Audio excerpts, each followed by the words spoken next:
दुनिया का कोई भी एग्ज़ाम हो या सबसे टफ उस एग्ज़ाम का आपका सब्जेक्ट हो, मान लीजिए कोई एग्ज़ाम आप टारगेट कर रहे हो या उस एग्ज़ाम में कोई ऐसा सब्जेक्ट हो जिसको आप टारगेट कर रहे हो जो आपको लगे कि टफ है, तो उससे लड़ने का एक ही तरीका होता है कि बाकी जो सेक्शन आपके मजबूत हैं उसको तो आप तेज़ी से कर लोगे, बट जैसे ही वहाँ आओ जहाँ आपका वीक पोजीशन है वहाँ तो आप मात खा गए। तो उसको तैयार करने का सबसे बेहतरीन तरीका होता है कि आप उसके पहले प्रीवियस पेपर देखो कि वो कैसा है। हम आपका फियर दूर करने के लिए ही प्रीवियस ईयर लाए हैं। फिर वो कैसा है, क्या हम इसको कर पा रहे हैं। अगर आप कर पा रहे हो तो मीन्स कि वो फियर कम हो गया। अब आप कॉन्फिडेंस के साथ उसकी थ्योरी पढ़ोगे, फिर उसके क्वेश्चन लगाओगे, तो इससे ये पता चलेगा कि हमने आपको जो पढ़ाया क्या आपके एग्ज़ाम में आया। पढ़ाने का तो बहुत सारे चूरन आपको पढ़ा दिया जाएगा, ठीक, बट क्या वो आपके एग्ज़ाम में आएगा। सीटेट के नाम पे लोग आपको ग्रामर वगैरह दुनिया भर की चीज़ें पढ़ा देंगे, बट क्या आपके पेपर में आएगा? नहीं। तो आएगा वही जो सिलेबस में होगा, जो आता रहा है, जैसा आ सकता है, जिसने उसको क्रैक किया है। मैंने उसको कई बार क्रैक किया है, तो इसलिए आप हमसे जुड़े। आप क्यों हैं इसका आंसर मिला, ठीक है। आप हमसे जुड़े हैं तो बेहतर सीखेंगे। तो आइए दोस्तों, स्वागत है आपका आपके यूट्यूब प्लेटफॉर्म हिंदी क्लब पे। हम और आप आज बातचीत करेंगे, क्वेश्चन टेकल करेंगे, इंग्लिश प्रीवियस ईयर पेपर की डिस्कशन करेंगे। इसका एक पार्ट मैंने 15 क्वेश्चन आपको मैंने करा दिया है, बाकी का 15 क्वेश्चन हम लोग आज करेंगे। पहले पेपर में हम लोगों ने बहुत सारी बातें की थी, आज के सेक्शन को छोटा रखने की कोशिश किया जाएगा क्योंकि उस समय बहुत चीज़ें आपको बता दिए थे। हमने कहा कि किसी भी पेपर को डील करने का पहला तरीका होता है कि आप उसके कंटेंट पढ़िए, फिर उसके प्रीवियस ईयर से लगा कर मैच करिए, फिर उसके बाद से आप क्या करिए, उस पर क्वेश्चन आंसर करिए, मतलब कि प्रैक्टिस करिए। ये आपको परफेक्ट बनाएगा। बट अगर कोई टफ सब्जेक्ट है तो पहले आप उसके प्रीवियस ईयर पेपर देख लीजिए, फिर देखिए क्या आपने प्री नॉलेज में कुछ पढ़ा है, इंटरलिंक हो रहा है। जस्ट लाइक मैंने आपको टैग वर्ड वगैरह पढ़ाए थे, शिक्षण विद्या पढ़ाई थी, साइकोलॉजी और पेडोलॉजी की कुछ चीज़ें पढ़ा दी थी। हमने कहा था कि 15 नंबर सब में कॉमन होंगे। आज जाइए देखिए क्या हमने जो आपको बताया था वो यहाँ पे मैच हो रहे हैं। मीन्स कि कहीं और का पढ़ा हुआ आप इंग्लिश में भी हेल्प ले रहे हैं। तो इससे फ़ायदा ये होगा कि कुछ लड़के जो हैं वो बाकी सब लोग वही पढ़ रहे हैं जो आप पढ़ रहे हो, तो आपका नंबर भी सेम, उनका नंबर भी सेम। बट आप वो सेक्शन को अटेम्प्ट करो जहाँ पे वो नहीं कर पा रहे हैं। वो इसको देख करके उसके हाथ पाँव फूलने लगे, जल्दी जल्दी लास्ट शुरू के समय आराम से खूब बढ़िया डिज़ाइन कर रहे हैं गोले को। उनको मालूम है कि उनकी इंग्लिश वीक है, या संस्कृत हो तो संस्कृत वीक है। अरे हम आपको संस्कृत भी कराएंगे, हाँ हम सब कराएंगे जितना संभव हो सकेगा, क्योंकि हम फियर ही नहीं है। जिसको हाथ लगाएंगे स्वाहा करेंगे। तो जहाँ वो लोग बैठ कर आराम से गोला कर रहे हैं, आप तेज़ी से गोला करके आगे बढ़ोगे, क्योंकि आपको मालूम है कि आप ये भी कर लोगे, तो उनसे ज़्यादा नंबर आपके हुए। इसी क्रम में हम आपको ये बताएंगे कि हमने साइकोलॉजी का पेपर हो या कोई भी पेपर हो या कोई भी थ्योरी हो, पढ़ाते समय हम आपको हमेशा इंटरलिंक करना सिखा रहे हैं। यहाँ भी सिखाएंगे कि इंग्लिश को भी पढ़ते समय बाकी चीज़ों में कैसे काम आएगा, बाकी चीज़ जो हम आपको पढ़ाएं वो इंग्लिश में कैसे काम आएगा। इससे आपका एक सब्जेक्ट से पढ़ के बाकी सब्जेक्टों से कनेक्टिंग बढ़ जाएगा। आइए, 15 नंबर क्वेश्चन हो गया था, क्वेश्चन नंबर 16 पे आते हैं हम। The emphasises of grammar in context is on. इससे पहले इसको ले लीजिए, journey from example to generalization. Journey from मतलब कि एग्जाम्पल, ध्यान दीजिए,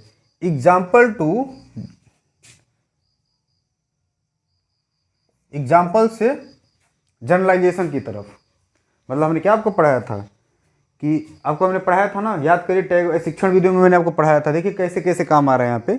एग्जाम्पल, उदाहरण से, जनरलाइजेशन मतलब कि रूल। हमने कहा था ना कि उदाहरण जो होता है, एग्जाम्पल जो होता है, वो हम आपको दे दिए। जो व्यापक हो गया, स्थूल हो गया, क्या बोला जाता है, मूर्त हो गया।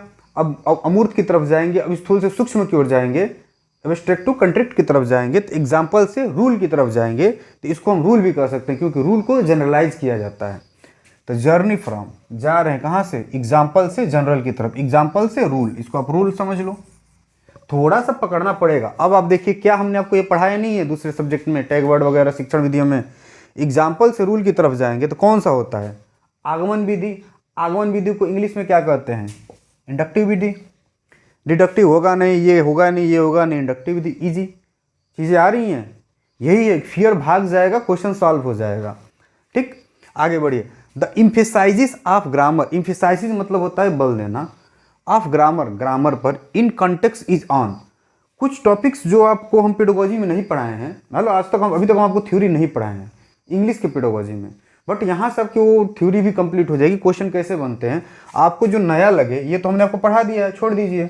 जो आपको नया लगे उसको आप साइड में कहीं नोट्स बना के लिखते रहिए। यही एग्जाम बार बार, ये सारे कॉन्टेक्स्ट बार बार रिपीट होंगे। जैसे कभी भी बात आएगी ग्रामर की, ठीक, कभी भी बात आएगी ग्रामर की और वो दे देगा वो कॉन्टेक्स्टिंग, मतलब उसके संदर्भ में, किसके संदर्भ में, ग्रामर के संदर्भ में जब कॉन्टेक्स्ट की बात आएगी तो कैसे क्या सही होगा। इसका मीन्स होगा कि जब ग्रामर का कॉन्टेक्स्ट यानी संदर्भ की बात आएगी, तो हमने 20 बार कहा है कि सीटेट समझाने पे बल देता है, मतलब समझाया जाएगा। ठीक, अंडरस्टैंडिंग कराई जाएगी। क्या कराई जाएगी, अंडरस्टैंडिंग,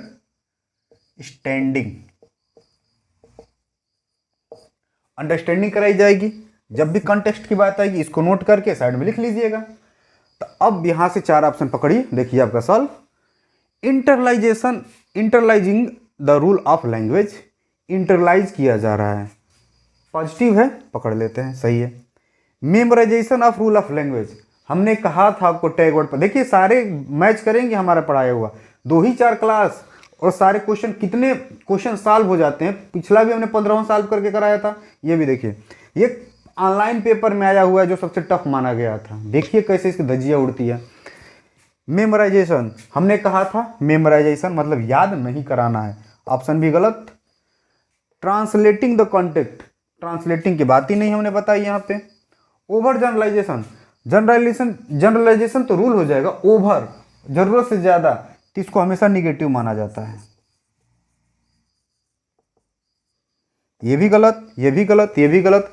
ये कैसे सही, इंटरलाइजेशन, हमने क्या क्या अंडरस्टैंडिंग करेंगे, जब चीज़ों को हम जोड़ेंगे। जैसे हम ही आपको इसकी पेडागोजी पढ़ाते समय दूसरे पेडागोजी पढ़ा रहे हैं, तो हम जोड़ रहे हैं ना। तो इंटरलाइजेशन मतलब आपकी अंडरस्टैंडिंग ही ना बढ़ा रहे हैं। किताबें तो बहुत सारी हैं, आप कोई भी पढ़ लोगे, समझाने वाला चाहिए ना, समझा रहे हैं तो इंटरलाइजेशन किया तो मतलब अंडरस्टैंडिंग किया, तो आपका ये ऑप्शन सही हो गया। चीज़ें क्लियर हुई, ले लीजिए screenshot.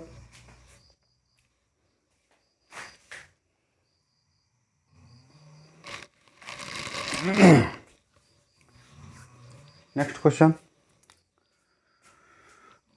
One of the principle of materials preparation for language learning is that, means one of, देखिए हमने बताया था आपको कि तोड़ कर आप पढ़िए, तोड़ कर पढ़ेंगे तभी समझ पाएंगे। ध्यान दीजिए, one of the principle of, तोड़िए, वन ऑफ द प्रिंसिपल, अगर इंग्लिश पढ़ने ना आए तो तोड़िए, आ जाएगा।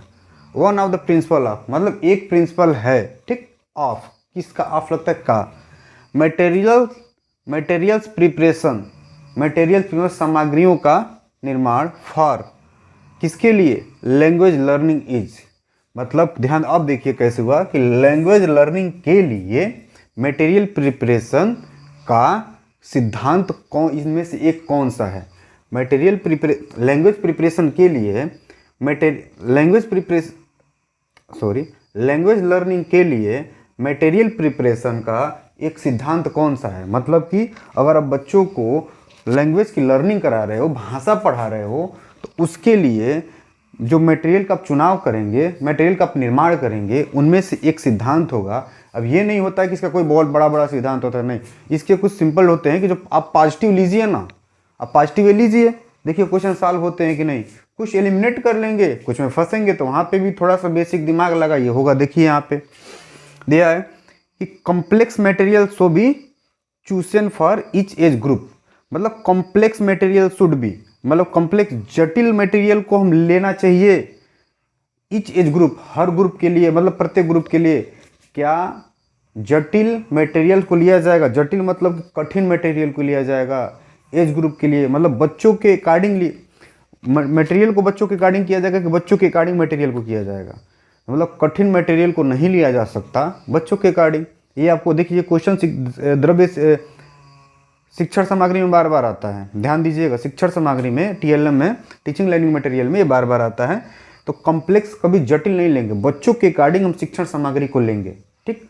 तो ये सही नहीं लग रहा है, आगे बढ़िए। मटेरियल नीड मतलब कैसा मटेरियल लेंगे, material need to be classified appropriately.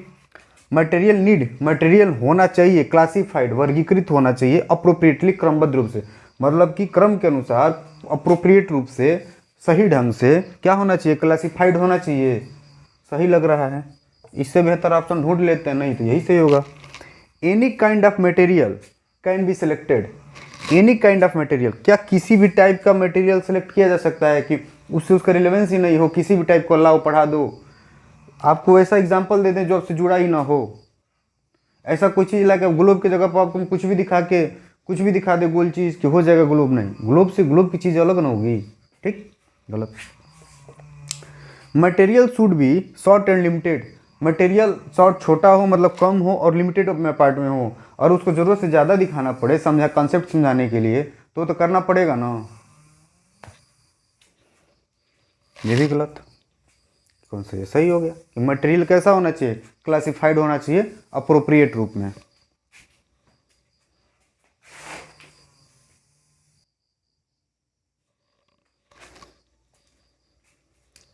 Language acquisition occurs when, मतलब लैंग्वेज एक्विजिशन हमने आपको बताया था कि हर मनुष्य के, नाम चमस्की एक मनोवैज्ञानिक हुए थे, उन्होंने बताया था कि हर मनुष्य के माइंड में एक एलईडी होता है। एलईडी मीन्स कि लैंग्वेज एक्विजिशन डिवाइस, इसकी फुल फॉर्म में पूछी जा सकती है, language acquisition device.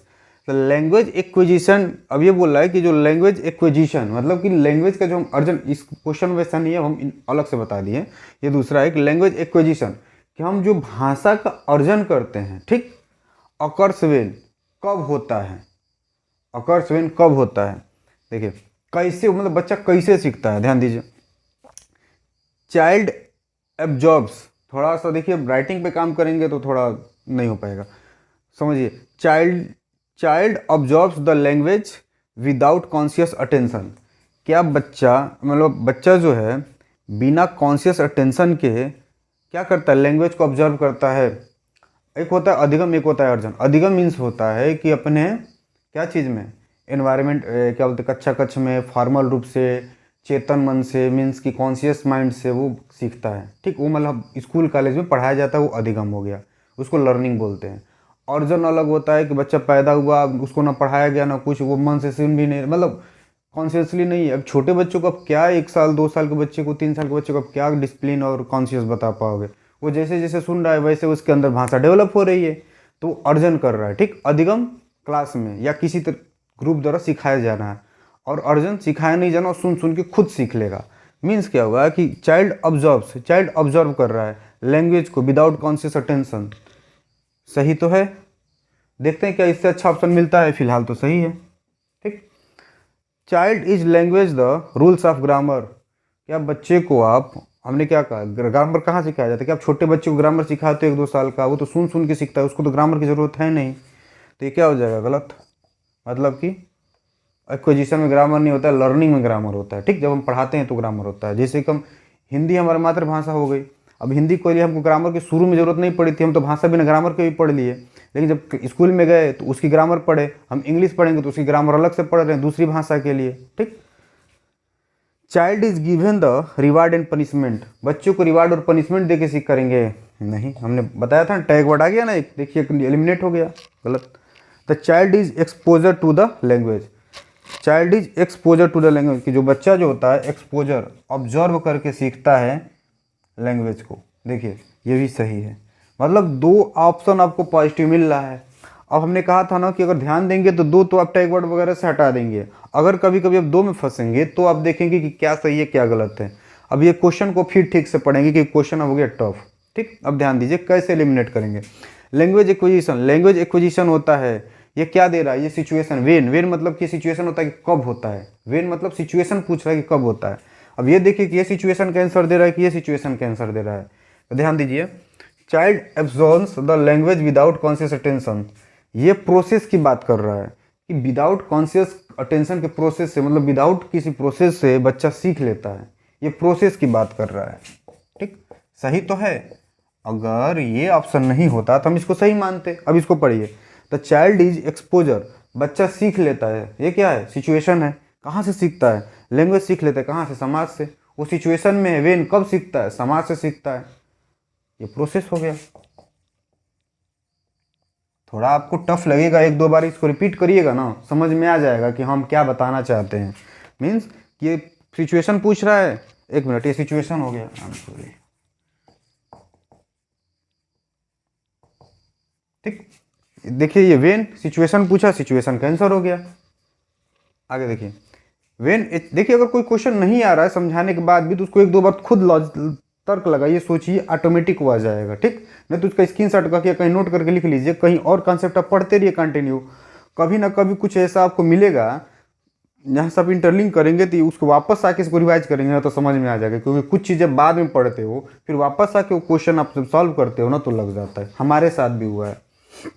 When a child is asked to recite to poem, मतलब कि हम बच्चे को, मतलब हम टीचर हैं तो हम बच्चे को क्या कर रहे हैं?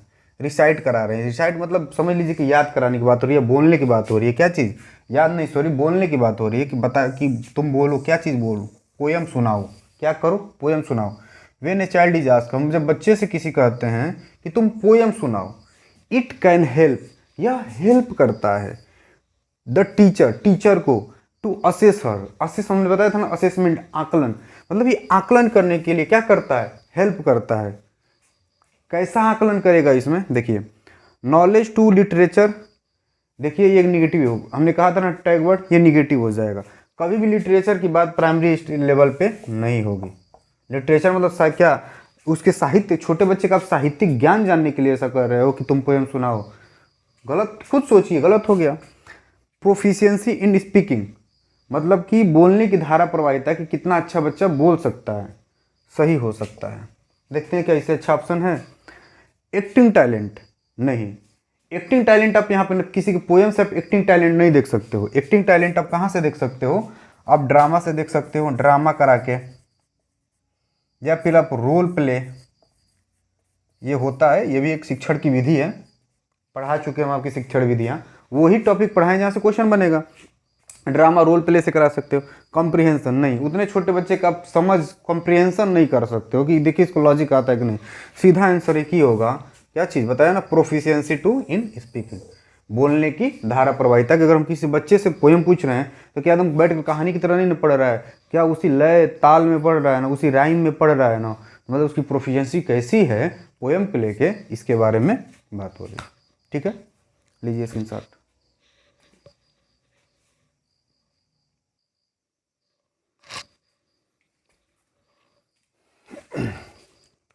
देखिए इतना बढ़िया क्वेश्चन ये आया है, इतना बढ़िया क्वेश्चन है ये। आपका हो जाएगा 21, ये आपका हो जाएगा 22। इतना बढ़िया question. Brain storming means, brain storming का मतलब होता है आपके बार बार क्वेश्चन में देखने को मिलेगा, एक नंबर कहीं ना कहीं से मिल जाएगा। ब्रेन स्टॉर्मिंग मतलब मानसिक उद्वेलन, हिंदी में क्या, मानसिक उद्वेलन, मतलब ऐसी एक्टिविटी जिससे क्या हो, माइंड क्या करे, कुछ ऐसी चीज़ों को सोचे, कुछ ऐसी चीज़ों को थिंकिंग करे, कुछ निकाले दिमाग से जिसका क्या हो, यूज हो। तो आइए देखिए कि ब्रेन स्टॉर्मिंग मीन्स क्या होता है। To be, option first, to be aware of ideas on a topic. To be aware मतलब कि अवेयर आप कैसे होंगे, आइडिया ऑफ ए टॉपिक, किसी टॉपिक के आइडिया के बारे में अवेयर कैसे होंगे, जब आप थिंकिंग करेंगे, कुछ निकालने, दिमाग को जोड़ देंगे कुछ निकालने के लिए। जोर मीन्स कि आइडियाज निकालने के लिए, कुछ करने के लिए। हाँ सही है, बट और ऑप्शन देखते हैं क्या इससे बेहतर भी है।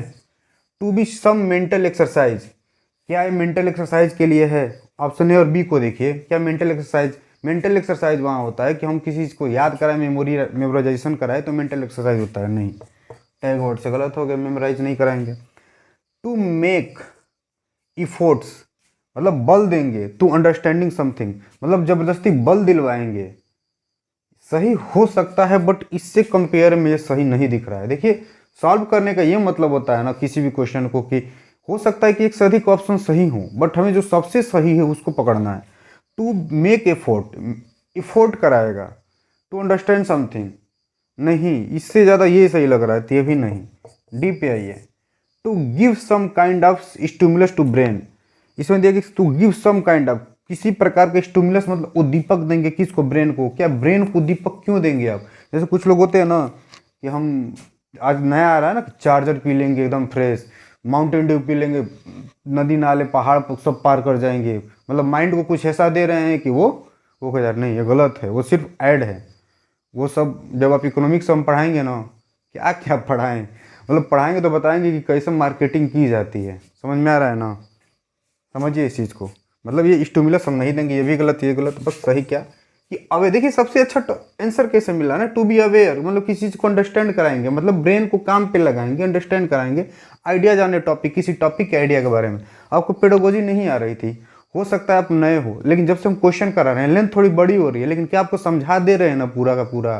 वही है कि लेंथ थोड़ी बड़ी होगी, लेकिन मान लो कि छोटा वीडियो हो, बहुत सारी जल्दी जल्दी सारे क्वेश्चन कर जाओ, कॉन्सेप्ट ही ना समझो। मैंने आपको कॉन्सेप्ट थ्योरी नहीं पढ़ाया, क्वेश्चन में सारी थ्योरी पढ़ा दे रहे हैं कि नहीं पढ़ा दे रहे हैं, यही ना पेडागोजी है, और क्या है। चलिए अगले question, incorrect assumption in language teaching. Incorrect assumption मतलब क्या चीज, इनकरेक्ट अजम्पशन मतलब इनमें कौन सा इनकरेक्ट है, मतलब कि चार हैं, चार में तीन सही होंगे और एक इनकरेक्ट होगा। किसके बारे में, लैंग्वेज टीचिंग, मतलब लैंग्वेज टीचिंग की बात होगी इस प्रश्न में। Acquire learn language by trying होगा, ट्राइंग टू रियल सिचुएशन, मतलब कि अक्वायर लैंग्वेज को हम एक्वायर करते हैं प्रयास करके रियल सिचुएशन से। आपको टैग में पढ़ाए थे कि दैनिक जीवन से जोड़ करके लैंग्वेज सीखा जा सकता है। देखिए एक वो क्लास और कितना जगह काम आ रहा है, इसीलिए हम बोले थे कि 75 नंबर वाली क्लास, झूठा नहीं आपको वादा करेंगे, जो बोले हैं वो देखो आ रहा है। आप प्रीवियस ईयर जाके देखिए 2021 का, ये सारे वहीं के पेपर हैं। हमने कहा ना कि पढ़िए उससे जिससे पढ़ने के बाद आपको पेपर मिले। First language play an important role in English a learning, sorry first language play मतलब कि अगर हमने हिंदी सीख लिया, अब हम क्लास में जा रहे हैं, हो सकता है हमको इंग्लिश सिखाया जाए, या हमारी मदर लैंग्वेज मान लीजिए पंजाबी है, हम जा रहे हैं हमको हिंदी सिखाया जाए, हमारी मदर लैंग्वेज भोजपुरी है, हम जा रहे हैं हमको हिंदी या इंग्लिश सिखाया जाए, मतलब ये अगर हमको वहाँ हेल्प करेगी कि नहीं करेगी, हमारी मदर लैंग्वेज हमको सेकेंड लैंग्वेज सीखने में मदद करेगी। हमको ट्रांसलेट करके, इंग्लिश हमको नहीं आती है, हम ट्रांसलेट करके ही ना बता रहे हैं, मतलब आपकी हिंदी से को इंग्लिश सिखाने के हम आपको हिंदी से ट्रांसलेट कर रहे हैं ना, तो क्या कर रही है, हेल्प कर रही है। तो फर्स्ट लैंग्वेज क्या करती है, प्ले करती है, मतलब हाँ इंपॉर्टेंट रोल प्ले करती है। ये भी ऑप्शन सही, यह भी ऑप्शन सही, ठीक। तीसरा, language teaching should have focus communicate, language teaching should have focus मतलब कि लैंग्वेज की टीचिंग जो है वो फोकस करता है कम्युनिकेट के लिए। सोचिए कि लैंग्वेज टीचिंग से मतलब लैंग्वेज को हम सिखा रहे हैं, तो क्या वो फोकस करता है कम्युनिकेट के लिए, ये भी ऑप्शन सही है। कम्युनिकेशन बढ़ता है कि नहीं बढ़ता है लैंग्वेज टीचिंग से। अब हम आपको किसी को, हम ही अब आप हैं, आपको इंग्लिश सिखा दी, तो हम लोग बैठ करके अब क्या कर सकते हैं, कम्युनिकेशन कर पाएंगे कि नहीं कर पाएंगे, इंग्लिश में कर ही लेंगे। चौथा, शुड गिव इम्पोर्टेंस टू, मतलब कि शुड गिव इम्पोर्टेंस मतलब language teaching should give importance, कि यह इम्पोर्टेंस देगा किसको, to writing rather to speaking. यहाँ देखिए पकड़ा गया, शुड गिव इम्पोर्टेंस मतलब कि इम्पोर्टेंस देगा किसको, राइटिंग को, रेदर देन स्पीकिंग। क्या राइटिंग जो है रेदर देन स्पीकिंग, क्या राइटिंग को हम ज़्यादा इंपॉर्टेंट देंगे किसके, स्पीकिंग की तुलना में, मतलब बोलने की तुलना में लिखने को ज़्यादा देंगे किस में, लैंग्वेज टीचिंग में। भाषा पहले कैसे सीखी जाती है, पहले लिसनिंग होगा, लिसनिंग के बाद LSRW लिसनिंग होगा, फिर स्पीकिंग होगा। तो लिसनिंग होगा तो पहले स्पीकिंग हो रहा है ना, तो भाषा पहले बोलेंगे तब ना आप लिखना सीखेंगे। तो पहले ज़्यादा इंपॉर्टेंस इसकी होनी चाहिए। सोच के देखिए, रेदर देन बोल दिया है, मतलब इसको कम इसको ज़्यादा, तो राइटिंग से ज़्यादा हम स्पीकिंग पे ना काम करेंगे, बाद में ना उसको लिखना शुरू सीखेंगे। तो मीन्स क्या हो गया, ये ऑप्शन गलत। तो चूंकि ये गलत है इसलिए ये सही है, क्योंकि ये इनकरेक्ट बोला है, तो इनकरेक्ट ये है, इनकरेक्ट ये सही हो गया, बाकी सब गलत हो जाएंगे। क्लियर हुआ, कॉन्सेप्ट क्लियर हो रहे हैं ना।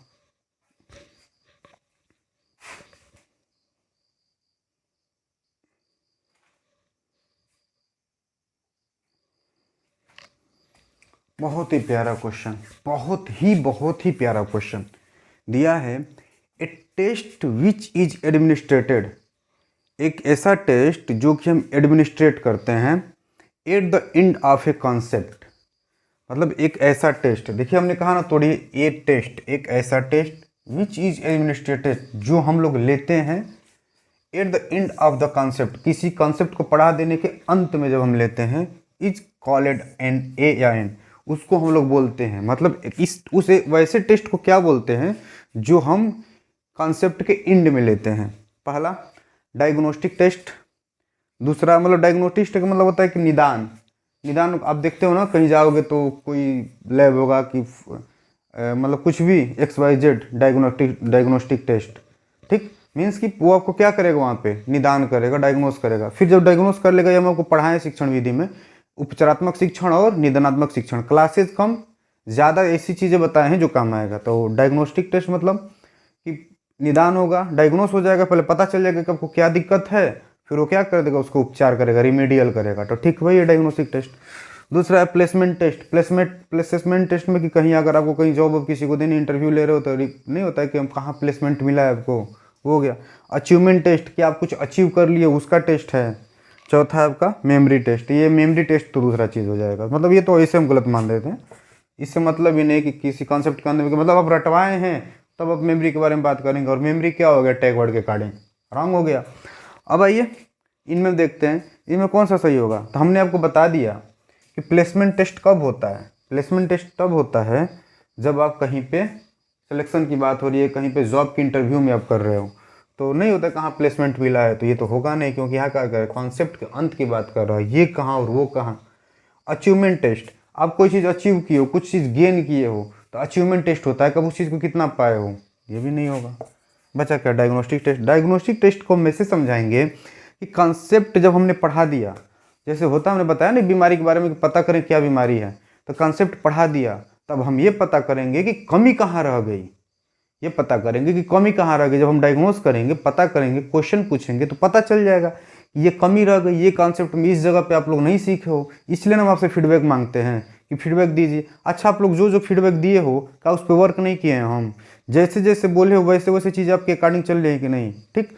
तो डायग्नोसिस का मतलब क्या होगा कि ये पता करना कि निदान पूछना। निदान इसको हिंदी में देखिए बार बार आएगा आपके सीटेट में, कई जगह दिखेगा निदान उपचार। तो डायग्नोस्टिक निदान, पहले निदान होता है फिर उपचार होता है। डायग्नोस्टिक टेस्ट मतलब कि निदान करेंगे किसका, उस कॉन्सेप्ट से जुड़े हुए जो चीज़ें छूट गई हैं, फिर उसका उपचार कर देंगे, ठीक है। मतलब अब उस कॉन्सेप्ट को दोबारा दूसरे तरीके से समझा दिया जाएगा। तो चलिए आज के सेक्शन में इतने ही क्वेश्चन, और बताइए आप लोग, आपके फीडबैक का हमेशा वेट है। जैसे जैसे आपने कहा सोशल साइंस का आपका क्लास हुआ, आपने कहा इंग्लिश का हुआ, आपने कहा संस्कृत का, वो भी कराएंगे जितना हमसे पॉसिबल होगा, क्रैश कोर्स के अंदर कराएंगे। आपको इंग्लिश के थ्रू इसकी पेडागोजी पढ़ा दे रहे हैं, इसकी थ्योरी पढ़ा दे रहे हैं, टाइम लग रहा है लेकिन आपको पढ़ाया सारा जा रहा है। तो बताइए, हम आपकी सारी बात मानते हैं, आप हमारी बात नहीं मानेंगे। शेयर करिए, थोड़ा हम लोग भी इम्प्रूवमेंट कर सकें। आपका एक शेयर बहुत कुछ कर सकता है। जहाँ आपको लगे कि ये हमारे टीचिंग का ग्रुप है, अगर लगे कि हम मेहनत कर रहे हैं, आपको बेहतर दे रहे हैं, तो करिए। मतलब हम भी डिजर्व करते हैं कि नहीं, हम आपको जब डायग्नोस कर रहे हैं तो थोड़ा आप भी हमारे लिए मोटिवेशन का काम करिए। चलिए ठीक है, इसी के साथ बहुत ज़्यादा फोर्स नहीं करेंगे, लगे आपको कि मेहनत कर रहे हैं तो करिएगा, नहीं तो कोई बात नहीं। इसी के साथ आप सभी लोगों का बहुत बहुत धन्यवाद।